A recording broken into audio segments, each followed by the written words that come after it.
कैसे हैं आप सभी। आज की हमारी जो रेलवे की पॉलिटी की जो हमारी क्लास है कांस्टेबल और एसआई के लिए, इस क्लास के अंदर हम जो क्वेश्चंस करेंगे वो सारे के सारे क्वेश्चन क्या है, रेलवे के किसी न किसी एग्ज़ाम के अंदर पूछे गए क्वेश्चन है। तो पहला क्वेश्चन क्या है,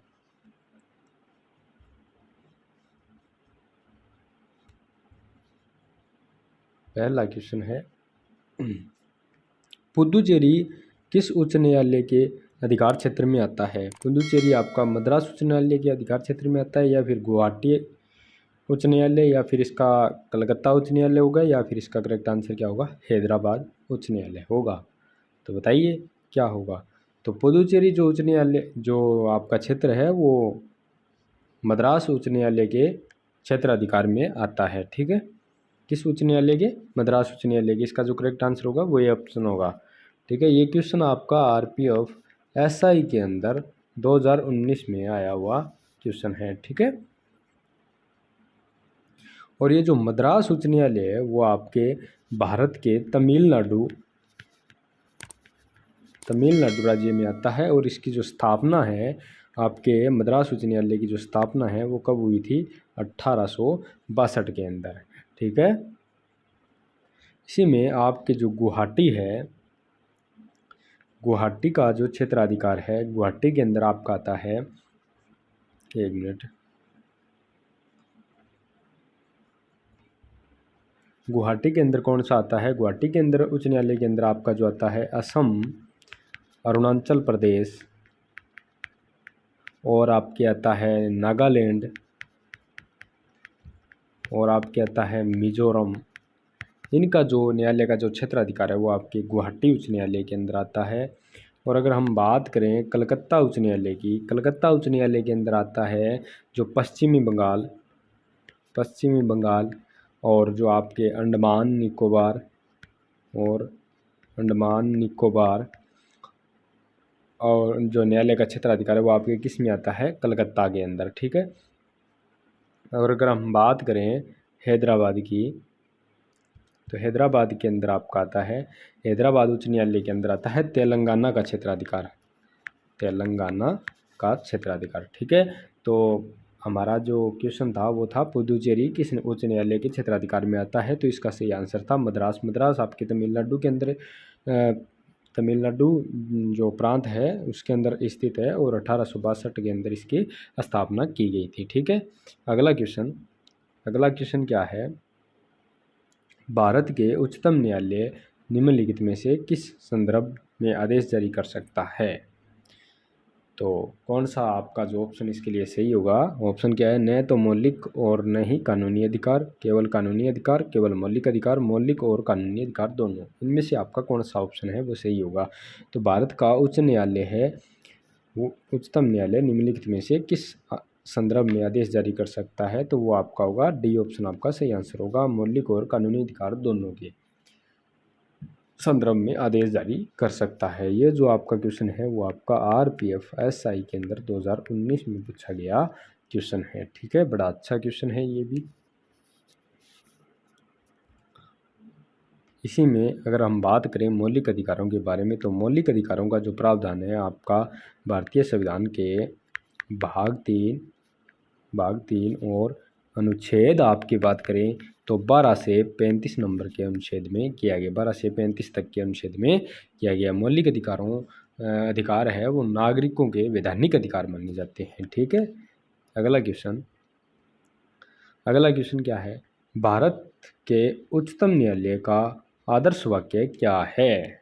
अच्छा क्वेश्चन है, भारत के उच्चतम न्यायालय का आदर्श वाक्य क्या है। सभी के लिए समान न्याय है, योगाक्षेमम वहन यहम, सत्यमेव जयते, यतो धर्मस्थो जय। इनमें से आपका जो उच्चतम न्यायालय का आदर्श वाक्य है वो आपका है यतो धर्मस्थो जय। तो डी ऑप्शन आपका इसका है वो सही आंसर है। ठीक है, अगला क्वेश्चन है, भारत के राष्ट्रपति को पद की शपथ कौन दिलाता है? भारत के राष्ट्रपति को पद की शपथ कौन दिलाता है? लोकसभा के अध्यक्ष दिलाते हैं, उपराष्ट्रपति दिलाते हैं, भारत के मुख्य न्यायाधीश दिलाते हैं, या फिर प्रधानमंत्री दिलाते हैं? किसको? भारत के राष्ट्रपति को पद की शपथ आपकी दिलाते हैं भारत के मुख्य न्यायाधीश। तो सी ऑप्शन आपका इसका सही आंसर होगा। ये क्वेश्चन आपका RPF SI के अंदर 2018 में पूछा गया क्वेश्चन है, ठीक है। भारतीय संविधान के अनुच्छेद 60 के अंदर है जो आपका राष्ट्रपति के द्वारा शपथ ग्रहण करने का जो है ग्रहण करने का प्रावधान है। किसके अंदर है? आपके भारतीय संविधान के अनुच्छेद किसके अंदर है? 60 के अंदर। और अगर हम बात करें अनुच्छेद 61 के अंदर राष्ट्रपति के महाभियोग की प्रक्रिया है। कौन से संविधान के अंदर है? 61 के अंदर महाभियोग की प्रक्रिया है। और जो 63 के अंदर है, अनुच्छेद 63 की अगर हम बात करें तो 63 के अंदर उपराष्ट्रपति से संबंधित प्रावधान दिए गए हैं। और अनुच्छेद आपकी बात करें हम अनुच्छेद 65 की, तो अनुच्छेद 65 के अंदर आपका क्या दिया गया है? भारतीय संविधान के अनुच्छेद 65 के अंदर जो आपका प्रावधान दिया गया है वो दिया गया है राष्ट्रपति के पद के रिक्त होने पर उपराष्ट्रपति उसके पद पर कार्यरत होंगे। ये आपकी बात कहाँ कही गई है? अनुच्छेद 65 के अंदर, ठीक है। अगला क्वेश्चन क्या है? अगला क्वेश्चन हमारा है वो है भारतीय न्यायालय प्रणाली प्रकार की न्याय प्रणाली का पालन करती है। किस प्रकार की न्याय प्रणाली का पालन करती है भारतीय न्यायालय प्रणाली? एक ही का अर्थ है या एकाधिकार है या फिर आपकी इनमें से कोई नहीं है या फिर दोहरी है? तो इसका जो सही आंसर है वो आप कमेंट करें। तो इसके अंदर जो भारतीय न्यायालय की प्रणाली है वो आपकी एक एकीकृत प्रणाली है। तो ए ऑप्शन आपका इसका सही आंसर होगा। ये क्वेश्चन आपका RPF SI के अंदर 2019 में आया हुआ क्वेश्चन है। और जो आपकी भारतीय जो न्यायालय प्रणाली है वो किस प्रकार की है? एकीकृत न्यायालय प्रणाली है। इसका अर्थ क्या होता है कि भारत के जो शीर्ष पर उच्चतम न्यायालय है, ठीक है, तो भारतीय न्यायालय प्रणाली किस प्रकार की है? एकीकृत है।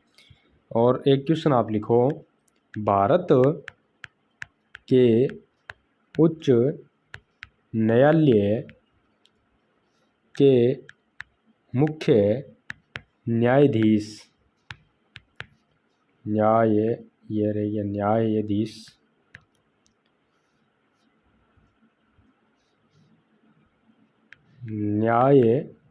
न्यायाधीश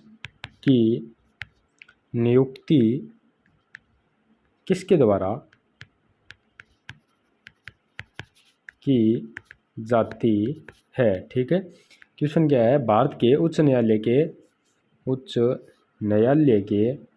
मुख्य न्यायाधीश की नियुक्ति किसके द्वारा की जाती है? भारत के उच्च न्यायालय के मुख्य न्यायाधीश की नियुक्ति किसके द्वारा की जाती है? तो इसका आपका उत्तर होगा राष्ट्रपति। ठीक है, भारत के उच्च न्यायालय के मुख्य न्यायाधीश की जो नियुक्ति है वो राष्ट्रपति द्वारा की जाती है। ठीक है, मिलते हैं अगली क्लास में। आज की क्लास में इतना ही।